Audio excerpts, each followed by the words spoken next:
बोलतो आता मी काय करू, आता पोराबाळाचं कसं पोट भरू. ते रडता रडता त्याचं पुढे प्रसन्न झाला. तो बोलला, काय रे झालं लागले.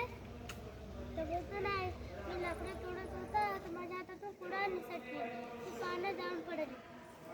तर देव परत डुबकी मारतो. तो जातो एक चांदीची कुडाळ काढतो. तो बोलतो ही चमकणारी चमचमणारी चांदीची माझी नाही कुडाळ. तर परत डुबकी मारतो. एक सोन्याची कुडाळ काढतो. तो बोलते ही पण नाही माझी कुडाळ चमकणारी चमचमणारी. देव परत डुबकी मारतो. एक लाकडाची कुडाळ काढतो. देव बोलतो ही तुझी कुडाळ आहे. टाकू थोडं म्हणतो हा हीच आहे माझी कुडाळ. देव त्याचा प्रसन्न होतो. तो बोलतो असंच चांगलं काम करत राहा. तर चांगलं काम केलं ते देव तुला आशीर्वाद देईल. ती गोष्ट जाऊन गावात सांगतो.